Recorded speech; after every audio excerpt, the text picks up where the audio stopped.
When you pop out in the winter, you always take your jacket, but you also always leave something behind.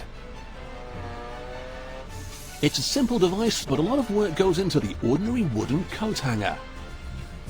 The handy wooden hanger keeps clothes off the floor and helps keep them more or less crease-free. Their life starts out here at a sawmill. A log this size could probably produce around 2,000. Beechwood is useful for two reasons. Firstly, the wood is a hardwood timber with short fibres which gives it strength, and secondly, it doesn't produce excessive sap, and that makes the wood easier to work with. Once the planks have been cut, the carpenter swings each length around to another table where he can cut it down to a more manageable size.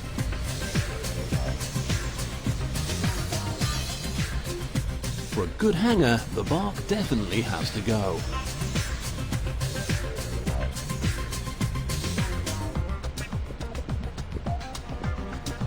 The next step is to shape these square panels of the raw wood. The carpenter passes the block back and forth across this curved saw. Like slicing a ham at the butcher's, he slices off a fresh curve of wood each time.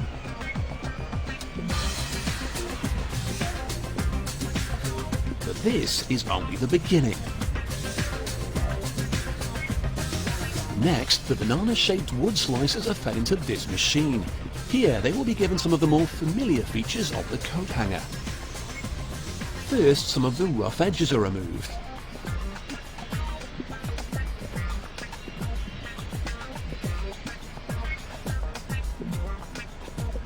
Next, the indentations which will help hang spaghetti strap dresses are carved into the tops.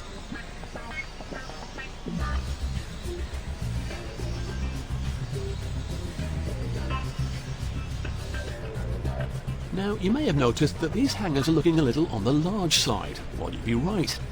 This next machine produces several smaller slices from each chunk.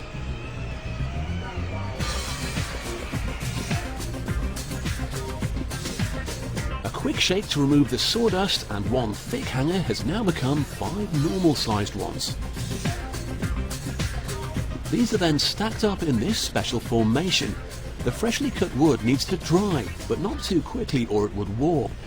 This slow drying process takes about 2 weeks. The traditional shape of a familiar hanger is slowly emerging, but at this stage the material is still quite rough.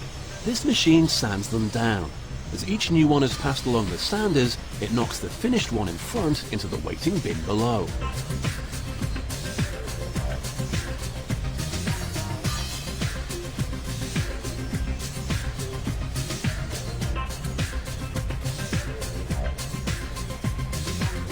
So far, the hanger factory has produced nice smooth curves of wood, but if they're going to hang your coat up, they're going to need a hook. Holes are drilled into the wood, and each worker can prepare about 400 an hour.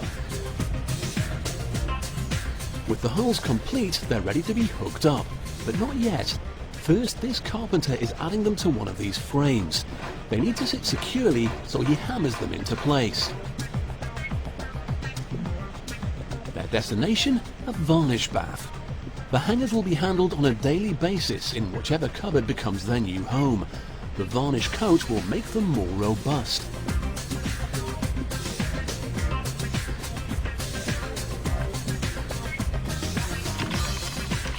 When they're removed, any drips are brushed off and the hangers are left for 12 hours to dry. Using this system, the carpenter can coat over 3,000 new hangers every day.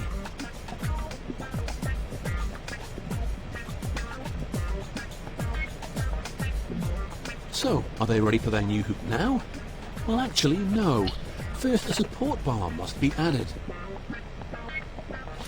This will be nailed into place along the bottom. The most important task for this bar is to hold up the trousers that go with a suit, for example. And finally, the hangers are ready to get their hook. The worker will select one hook and one fresh hanger. They are placed in here, and the machine does the rest.